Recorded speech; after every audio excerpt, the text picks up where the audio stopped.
시편 102편 12절부터 28절 마지막 절까지입니다.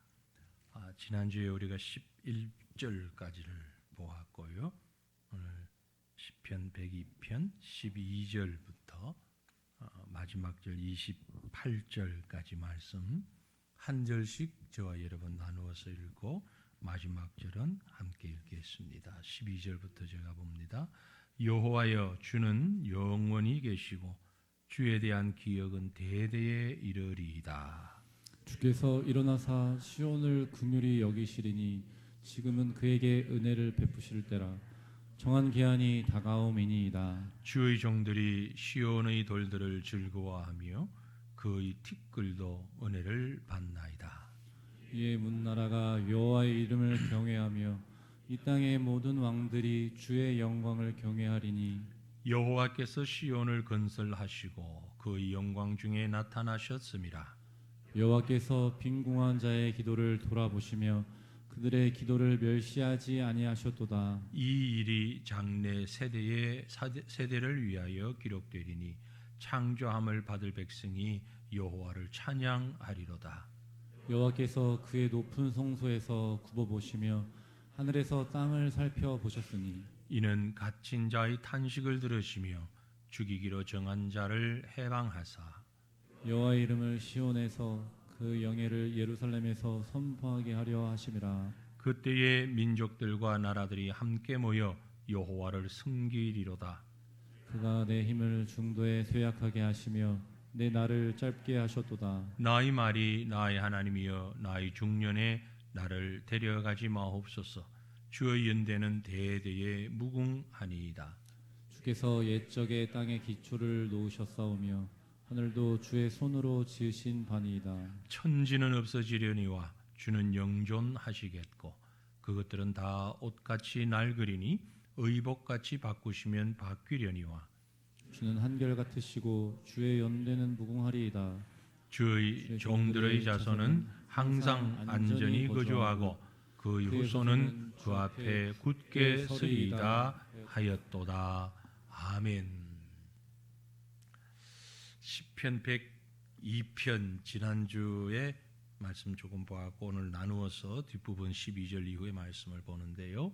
하나님의 백성 이스라엘 백성들이 아주 어려운 현실에 부딪혔을 때 바벨론 포로 생활일 수도 있고 또 다른 시간일 수도 있고요. 아무튼 많은 현실적 고통을 당하며 아픔과 슬픔을 하나님 앞에 호소하는, 그러면서 나라와 민족의 회복을 갈망하는 그런 간절한 기도문, 호소문 혹은 비탄시라고 볼 수 있습니다.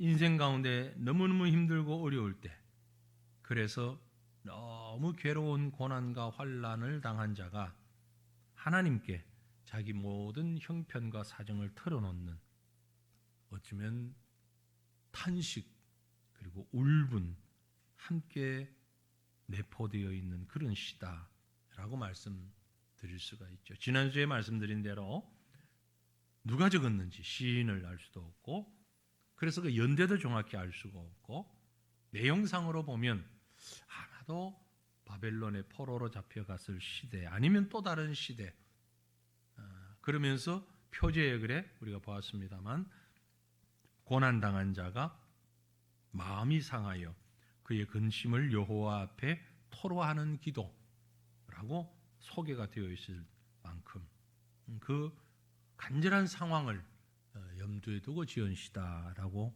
볼 수만 있습니다. 그래서 학자들에 따라서는 시인이 누군지 모른다, 대부분 그렇고, 또 어떤 분들은 다니엘일 것이다. 다니엘이 포로로 잡혀가서 참 하나님을 향하여 우리가 아는 것처럼 다니엘서 1장에 또 6장에 있는 것처럼 간절히 기도하던 그 다니엘의 마음을 볼 때에 아마 이 시는 다니엘이 적었지 않았을까라고 추측하기도 하는데 정확하기는 모르고요. 아무튼 그 어려운 고통 가운데 탄식하면서 회개하면서 간절히 예루살렘의 회복을 간구하는 그런 간구를 드리고 있다라고 볼 수 있습니다. 그래서 이 시인은 하나님을 알면서 그 하나님이 나에게 또 어떤 하나님인가, 나는 그 하나님 앞에 어떻게 해야 하는가 하는 마음을 우리에게 생각하게 하는 그런 시편이다라고 볼 수 있습니다. 특별히 이 시인은 자신의 그 삶이 이제 곧 마감될 것, 끝날 것 같은 그런 위기 내지는 그런 생각 속에 있다라고 볼 수 있습니다. 그만큼 지금 간절한 이런 상황이다라는 거죠. 그래서 하나님은 그러한 때에 자기 백성들의 탄식, 그것을 들으시고 응답하는 분이라는 사실을 믿음으로 붙잡고 간구하고 있는 겁니다. 이 시인의 탄식이 표면적으로만, 가식적으로만 보여지는 그런 탄식은 아닙니다. 간절한 믿음에서, 하지만 믿음이 있음에도 불구하고 탄식할 수밖에 없는 이런 상황에 있지 않았는가라는 겁니다. 우리가 신앙생활을 하다 보면 참 기가 막힐 상황에 부딪힐 때가 있죠. 어떤 이유에서든지. 그럴 때에 참 마음이 아프고 탄식하고 낙심하고 절망합니다. 그러면 옆에 있는 다른 분이 야, 믿음을 가졌는데 그러면 되냐? 믿음 좋지 않느냐? 믿음의 사람이 그러면 되는가? 그건 아니야. 이겨내야지. 그렇게 얘기할 수 있지요. 그러나 그렇게 말하는 본인이 또 그런 어려움을 당하면 그럼 그분은 정작 툭툭 털고 일어날 수 있느냐? 그건 또 아니죠. 본인 또 힘들어하죠. 믿음의 사람이 이런 절망과 힘듦과 고통 가운데 탄식하고 부르짖을 때 잘못된 것이다. 그렇게 우리가 단적으로만 말할 수 있을까? 그렇지 않다는 거죠. 오늘 이 시를 보면서 102편을 보면서 믿음의 사람도 탄식할 수 있다. 그래서 지난주 말씀의 제목을 하나님 백성의 탄식 그렇게 말씀을 드렸잖아요. 11절까지가 정말 그 가슴 아픈, 가슴 깊은 곳에서의 탄식이 있습니다. 그러나 우리가 불신자와 다른 차이점은 그런 탄식으로 끝나는 것이 아니라 그 뒤에 하나님의 위로가 있다는 거죠. 위로하시는 하나님이 있음이 얼마나 감사하고 얼마나 다행스럽고 얼마나 놀라운 일인지 알 수 없습니다. 그래서 하나님의 위로가 있다는 거죠. 오늘 말씀은 바로 그런 하나님의 위로가 무엇인가를 배울 수 있는데요. 먼저 12절부터 22절까지를 이렇게 구분해 보면 하나님의 진정한 위로가 거기에 기록되어 있습니다. 12절 말씀을 먼저 보면은요. 여호와여 주는 영원히 계시고 주에 대한 기억은 대대에 이르리로다. 여기서 이제 시편 102편의 시인의 시선이 달라진 것을 볼 수가 있습니다. 왜냐하면 1절에 뭐라고 했습니까? 1절에 보면 여호와여 내 기도를 들으시고 그래서 여호와를 부르시잖아요. 12절에서도 여호와여.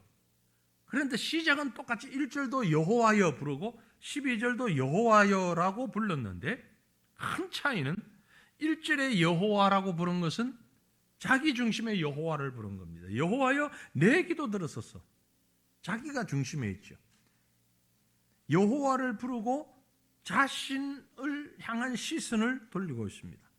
그런데 12절에 가보면 그 시선이 자기가 아닌 하나님을 향해요. 여호와여 주는 영원히 계시고 1절과 완전히 대비가 되잖아요.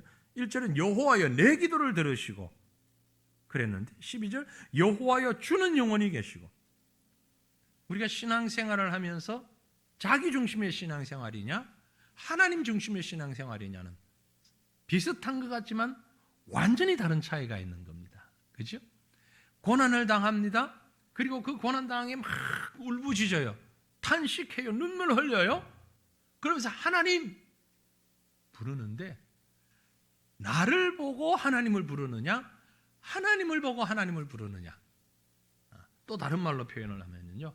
우리 신앙이 I 중심이냐 God 중심이냐. 우리 그걸 조금 한번 깊이 돌아볼 수 있기를 원합니다. 많은 분들이 지금까지 우리가 신앙생활을 하면서 아이 중심의 신앙생활을 많이 했어요. 나 중심. 내가 신앙생활을 하면서 내가 예수를 믿으면서 나한테 이런 문제가 있었고 그래서 이런 문제를 해결하면서 내가 이런 복을 받고 이런 위로를 받고, 그러니까 뒤에 수식되는 말들은 다 신앙적인 말 같은데 결국 그 중심에는 내가 있는, 어쩌면 우리 모두가 여기에 빠져 있을 때가 참 많아요.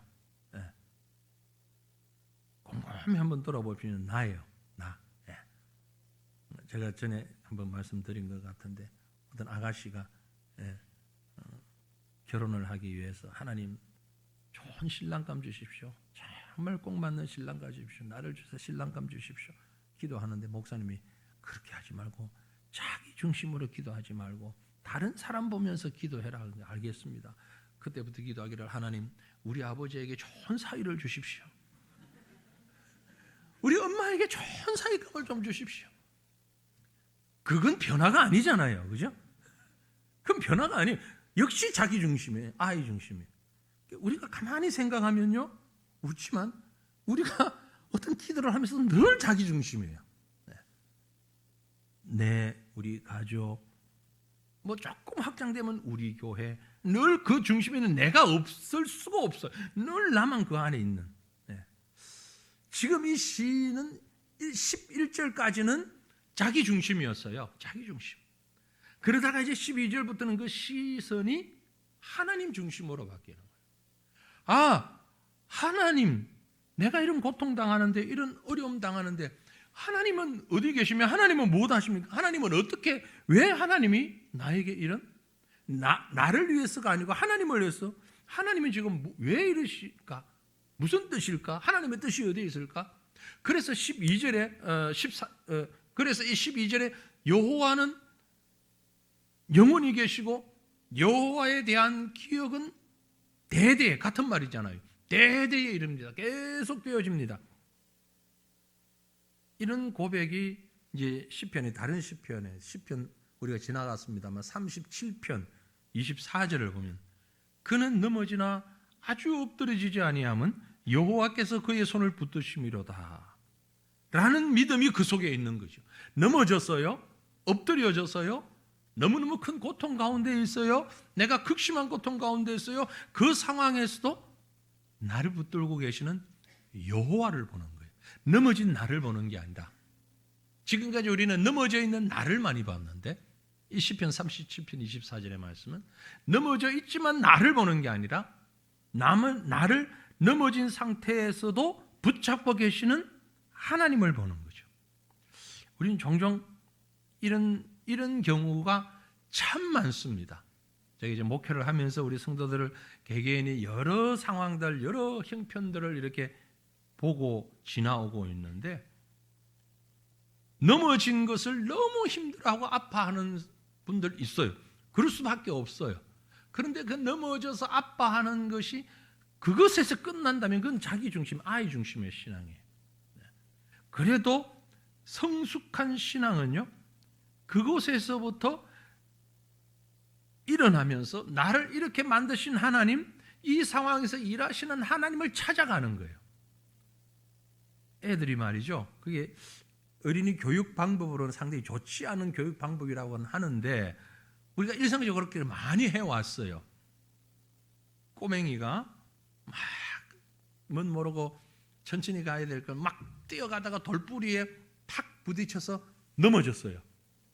그럼 주로 이제 할머니, 할아버지, 엄마, 아빠보다는 할머니, 할아버지들이 애를 다룰 때 어떻게 합니까?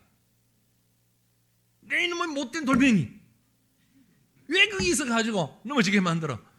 여기 땄지, 나쁜 놈. 그러면서 애를 달래. 어린이 교육학적으로 보면 상당히 좋지 못한 방법이라 그러거든요. 돌멩이가 아무 일을 한 거 아니잖아요. 걔는 가만히 거기 있었잖아요. 문제는 안 보고 뛰어간 녀석이 잘못된 거지. 혼을 낸다면 돌멩이를 혼을 낼 게 아니고 애를 혼을 내야 되는데 우리는 애 혼을 안 내고 돌멩이한테 혼을 낸단 말이에요. 그러나 어린 아이의 입장에서 보면 그게 위로가 돼요. 그죠? 뭐 그 표현을 다 못하긴 했지만 애 입장에서 보면 울음을 거친단 말이야. 그러면서 자기도 거들러 가지고 돌매비고 한 번 더 차고 그게 화풀이 한 번 하는 거예요. 왜 그런 일이 자연스럽게 진행되는 거 하니? 아이기 때문에, 어리기 때문에. 권사님이 가다가 넘어졌는데 옆에 있던 집사님이 얘 이놈의 돌멩이 그러면 안 맞잖아요. 너무 안 맞잖아요, 이건. 예? 아니 이미 권사님, 집사님이 넘어졌을 때는 아이고 조심하시지 그래요. 이게 맞지. 이 돌멩이 네가 왜 거기 있어가지고. 이건 수준이 지금 안 맞다고. 근데 우리 신앙적으로는 계속 그런 모양으로 살아갈 때가 너무 많은 거예요. 넘어졌어요.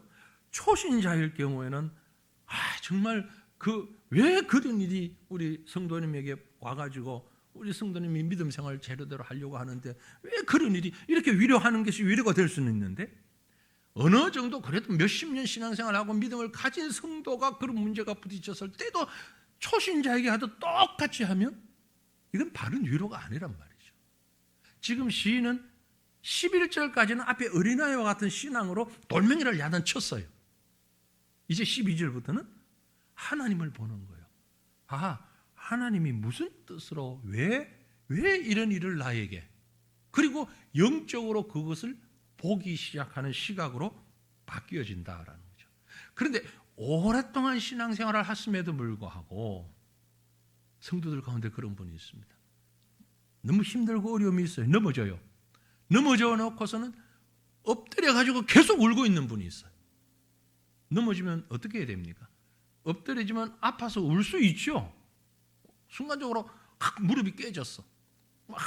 너무 아파. 울어.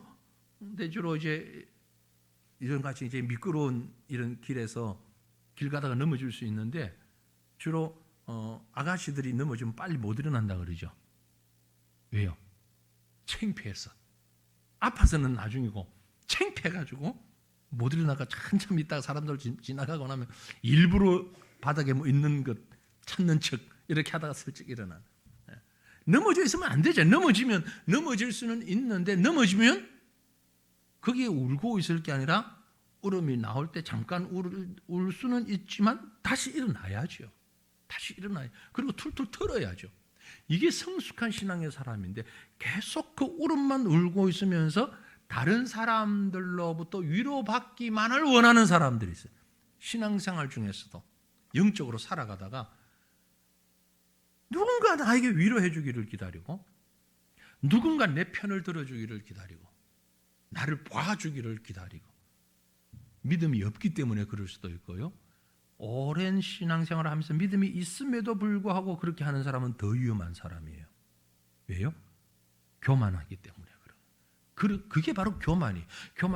나 잘났다 이것만 교만이 아니고 나한테 관심 좀 가져주세요. 왜 나를 모른 척합니까? 어린아이가 이렇게 할 때는 그건 당연한 겁니다. 어린 신앙의 사람이 그럴 때는 그건 당연한 거예요. 그러나 성숙한 신앙의 사람임에도 불구하고 나 넘어졌으니까 나 좀 달래주세요 라고만 얘기한다면 자기 중심의 신앙에서 헤어나지 못하고 있는 교만이라는 거죠. 바로 그 부분을 지금 우리 이 말씀에서 찾아볼 수 있어야 된다. 그래서 아이 중심의 신앙이냐 하나님 중심의 신앙이냐 라는 겁니다. 그런데 시인이 왜 하나님 중심의 신앙으로 시선이 옮겨졌는가 하니까 나와 다른 하나님으로부터 오는 참된 위로를 받았기 때문이에요. 자, 어린아이가 돌부리 걸려 넘어진 것 얘기했으니까 계속 좀 해보십시다. 애가 넘어졌어요. 아파요. 막 울어요. 옆에 비슷한 또래의 친구들이 야 일어나 야 일어나 하고 같이 좀 아주 착한 아이가 옆에 무릎도 흙도 털어주고 같이 손잡고 이렇게 세워요. 그럼 일어나죠. 일어나지만 여전히 아프고 여전히 자기 속에 있는 서러운 감정은 해결이 안 되고 있어요. 그런데 그 아이를 해결하는 방법은 뭐예요? 어른이 와서 덜렁 이렇게 세워서 안아주는 거죠. 그럼 해결이 돼요. 네. 우리 꼬맹이 얘기를 해보면 어제도 이제 와서 뭐 어제 저녁에 이제 뭐 와서 우리 시우하고 하다가 엄마 아빠한테 순간적으로 혼이 났어. 막 소리 지르지 말라는데 소리 지르. 아빠도 야단치고 엄마도 야단치고 하니까 꽉 운단 말이야. 그때는 최고의 위로자는 누구예요? 할아버지지. 엄마 아빠가 아무리 얘기해봐도 울음이 안 그쳐. 할아버지한테 와 자꾸 얼굴 뽀뽀 한번 해주고 달래주고 약간 장난쳐주면 왜 웃어버리는 거지. 왜입니까? 비슷한 상황에서 나를 위로해주는 사람이 아니고 전혀 다른 힘을 가진 혹은 다른 상황의 어떤 존재가 나를 위로해줄 때 서러움이 씻겨지는 거예요. 이 시는 지금 그걸 봤어요.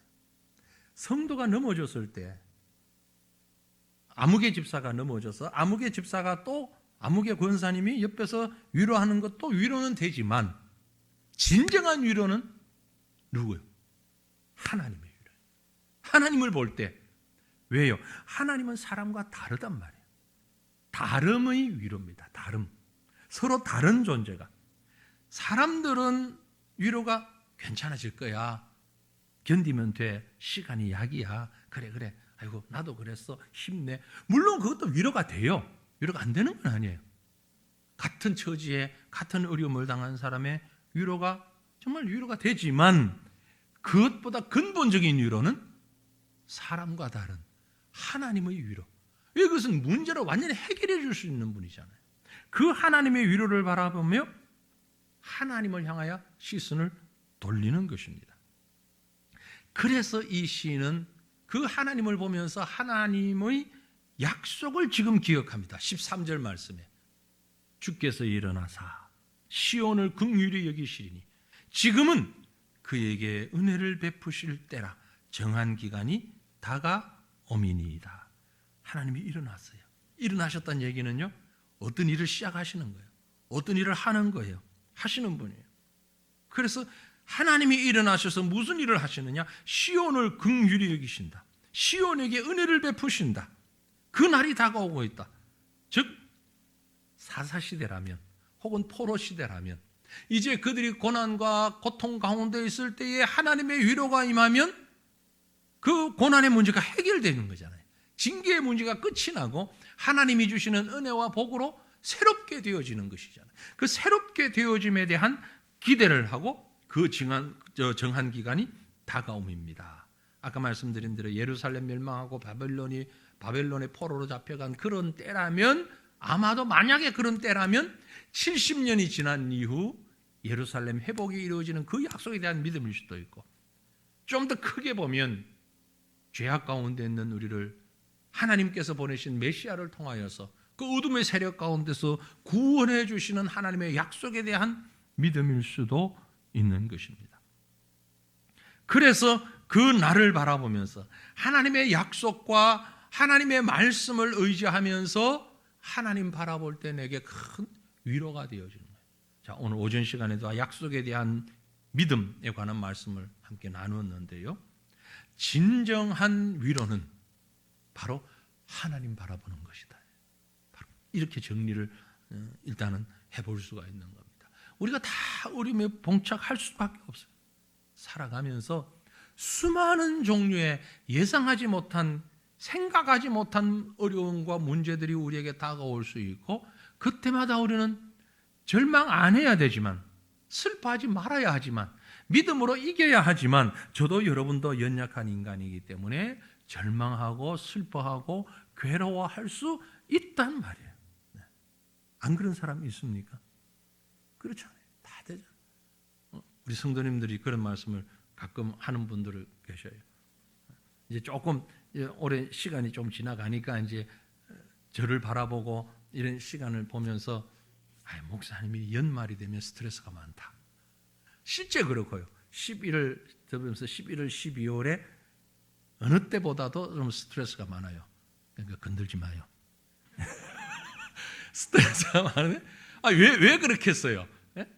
내년에 계획 세우고 이런 것 하잖아요. 목사님이 그걸 믿음으로 하면 되지. 맨날 설교하면서 하나님께 맡기지. 그게 사람 교회입니까? 하나님의 교회인데 하나님이 알아서 하지. 하나님이 계획대로 하시는데 뭘 설교는 빵빵 고함 질러 놓고서는 뭐 그렇게 스트레스 받고 힘들어하고. 맞아요. 그 말 맞아요. 근데 왜 스트레스 받냐? 못나서 그래요. 죄인이어서 그래. 근데 이렇게 말할 수 있는 건 저만 그런 게 아니라 여러분도 그렇다는 걸 제가 알기 때문에. 믿음으로 이겨야 되는데 그게 안 될 때가 너무 많잖아요. 넘어져 울 때 있어요. 넘어지면 울고 절망하고 힘들 때 있어요. 그러나 그걸로 끝이 난다면 그건 불신자와 다름이 없잖아요. 다시 회복되는 게 왜 회복됩니까? 그렇지. 하나님이 하시지. 하나님. 그래서 하나님이 이렇게 하셨구나. 결국은 하나님께 다 맡길 수 있는 거예요. 하나님을 바라보는 거죠. 365일 하루 24시간 늘 하나님만 바라보고 있으면 얼마나 좋겠습니까마는 세상엔 그런 사람이 없고요. 그렇게 되는 사람을 보고 우리가 참 거룩하고 성인이다라는 얘기를 하는데 완벽한 사람이 없다는 얘기는 24시간 365일 그렇지 못하다는 거예요. 그러니까 여러분이 가끔 넘어져서 울고 힘들어해도 한숨 푹푹 쉬어도 너무 절망하지 마십시오. 그럴 수 있어요. 그러나 중요한 건 그 다음에 하나님을 바라보고 약속의 말씀을 믿고 다시 하나님의 약속을 상기하고 그 약속으로 다시 일어나는 것을 말합니다.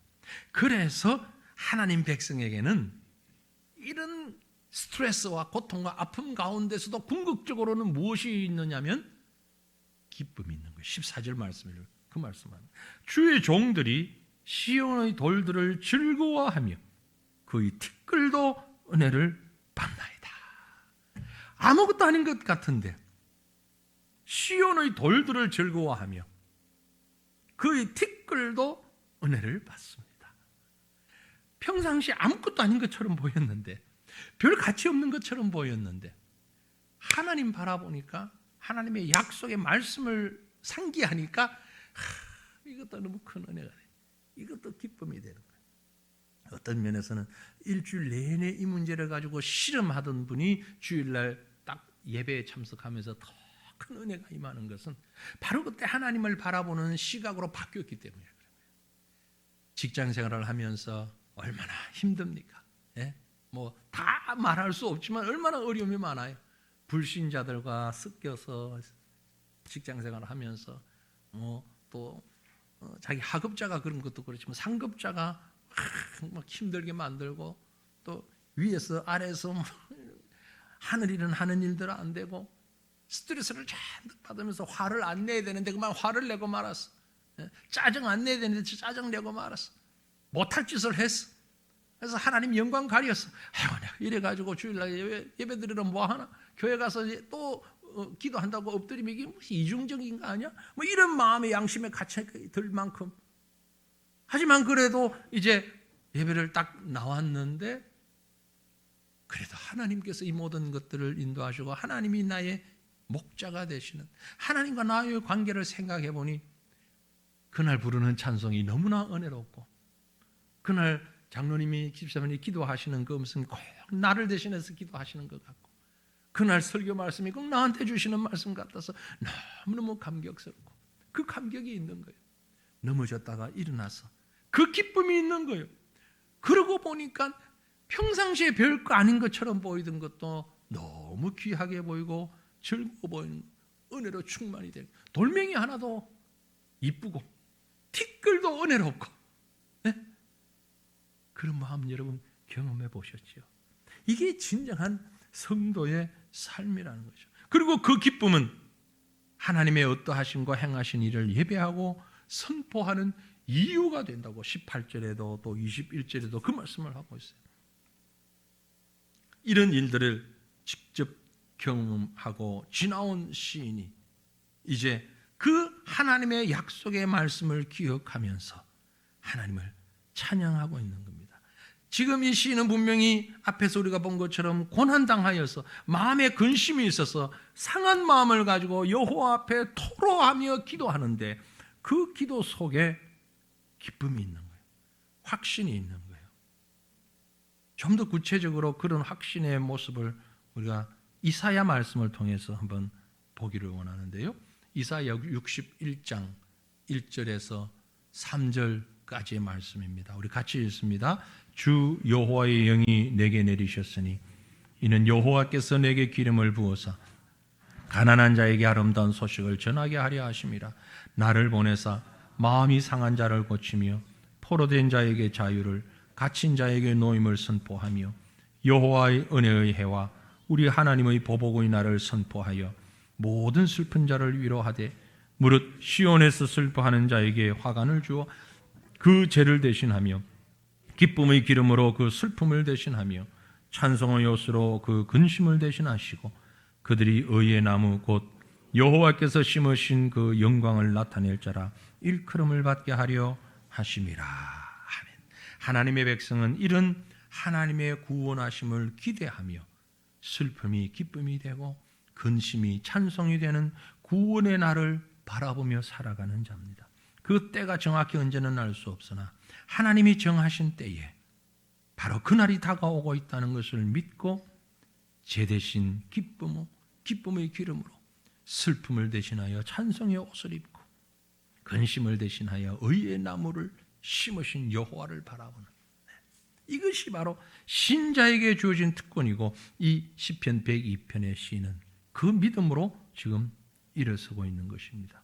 그러면서 그 속에 하나님을 향한 기도가 있습니다. 간구가 있습니다. 신뢰가 있습니다. 본문 17절을 보면 여호와께서 빈궁한 자의 기도를 돌아보시며 그들의 기도를 멸시하지 아니하셨도다. 이 빈궁한 자는 누구를 말합니까? 자기 자신을 얘기하는 거예요. 넘어졌던, 좌절했던, 때묻고 정말 상처투성이 되었던 자기. 그럼에도 불구하고 하나님은 이런 나의 기도를, 우리의 기도를 들으시고 돌아보시고 멸시하지 아니하신다. 얼마나 귀합니까? 얼마나 귀합니까?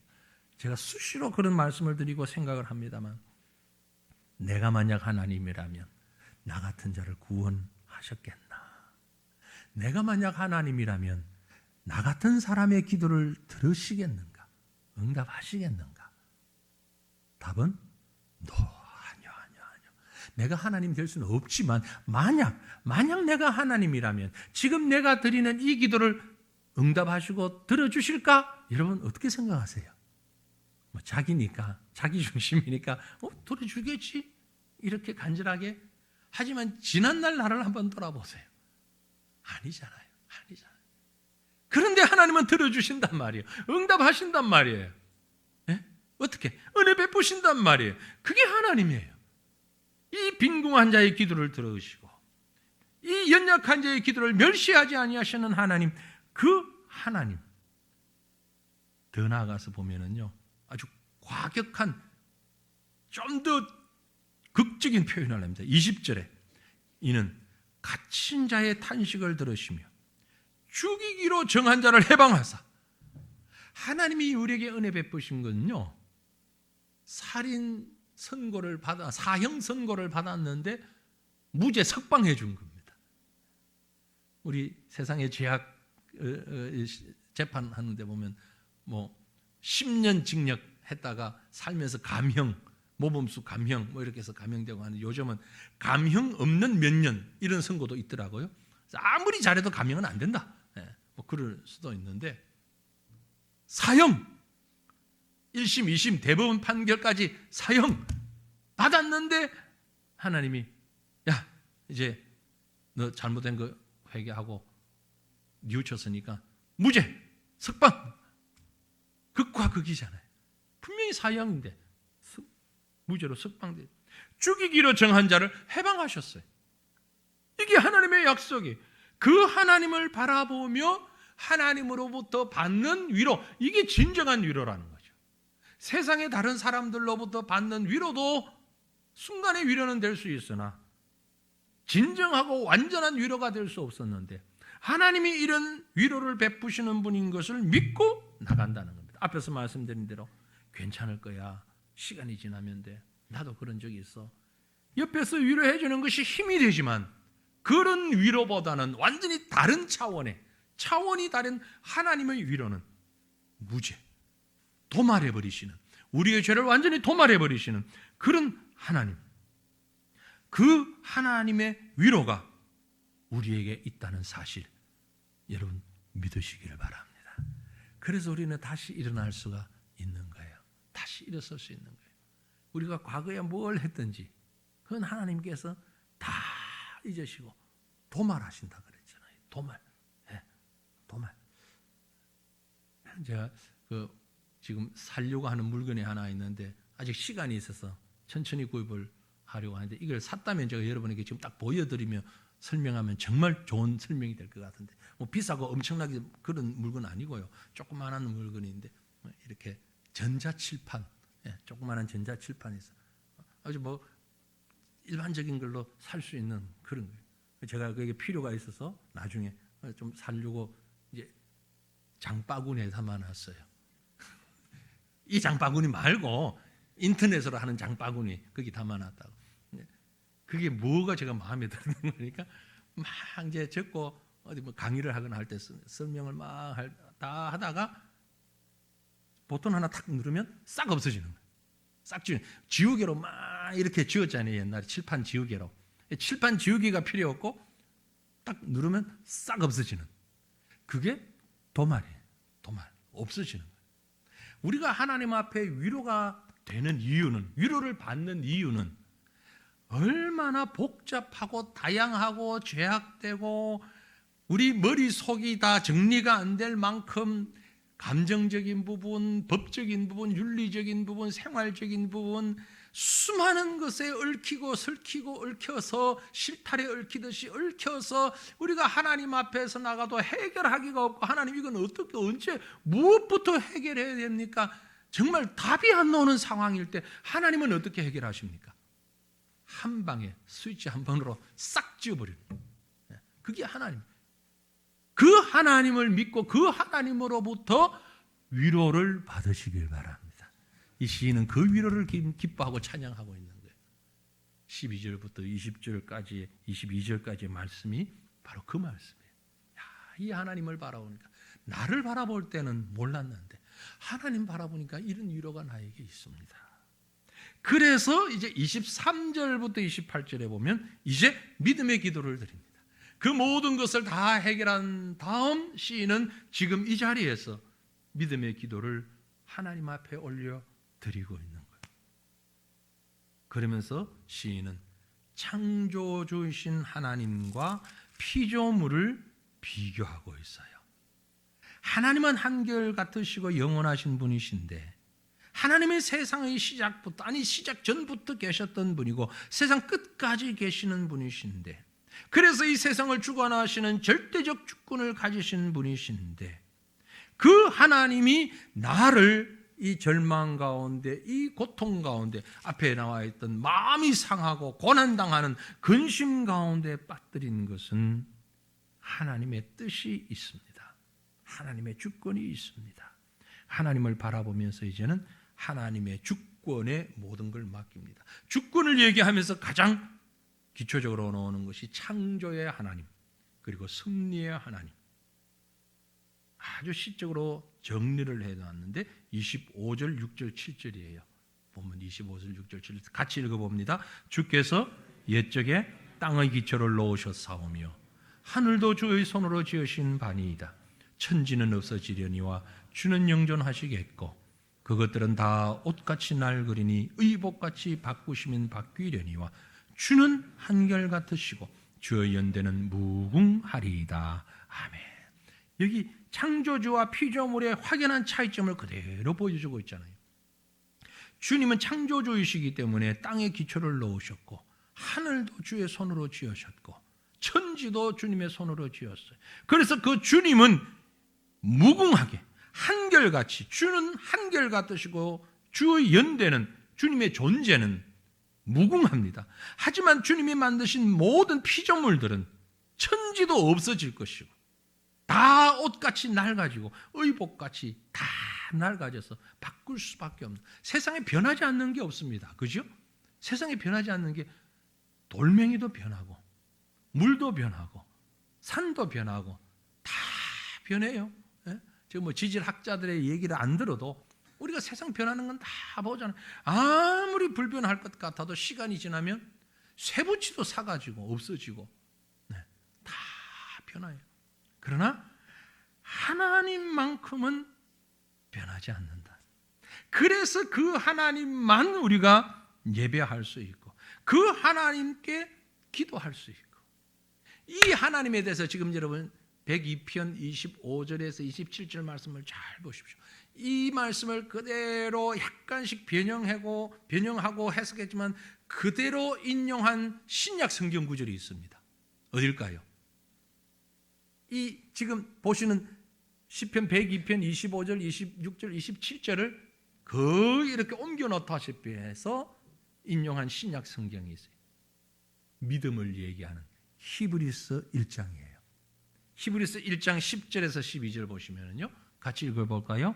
또 주여 태초에 주께서 땅의 기초를 두셨으며 하늘도 주의 손으로 지으신 바라. 그것들은 멸망할 것이나 오직 주는 영존할 것이요 그것들은 다 옷과 같이 낡아지리니 의복처럼 갈아입을 것이요 그것들은 옷과 같이 변할 것이나 주의 여전하여 연대가 다함이 없으리라 하였나이다. 언어적 표현이 약간씩은 다르지만 의미는 똑같잖아요. 그죠? 히브리서를 쓴 기자가 시편 기자처럼 정말 어렵고 힘든 그 고통 가운데서도 이 고통의 순간을 어떻게 버틸 수 있습니까? 하나님 바라보며 옛날 우리 시편을 적었던 시인의 그 마음을 그대로 가지고 시편 102편의 기자가 가졌던 마음이 히브리서의 기록자가 가졌던 마음이 오늘 우리의 믿음의 고백이 그대로 되어지기를 원합니다. 동일하신 하나님, 동일하신 하나님. 그래서 본문의 시인은요, 이제 내가 당한 고통, 내가 지금 당하고 있는 이 아픔, 이 어려움, 정말 죽고 싶을 만큼 견디기 어려운 이 고통의 순간을 하나님 바라보면서 생각이 전환돼요. 전환되면서 어떤 기도를 하는 거 하니까 여기 계신 많은 분들이 좋아할 만한 기도를 합니다. 102편 본문 24절에 이런 기도를 하죠. 나의 말이 나의 하나님이여 나의 중년에 나를 데려가지 마옵소서. 중년이죠 지금. 그죠? 한국 사회의 노년은 74세, 76세? 그때부터가 노인이라고 하는데 우리 안나 전도에도 지금 다 노인으로 취급하면 안 돼요. 마리아 전도의 노인 아니에요. 중년. 네. 지금 75세, 76세까지는 중년. 중년에 나를 데려가지 마옵소서. 주의 연대는 대대에 무궁하리이다.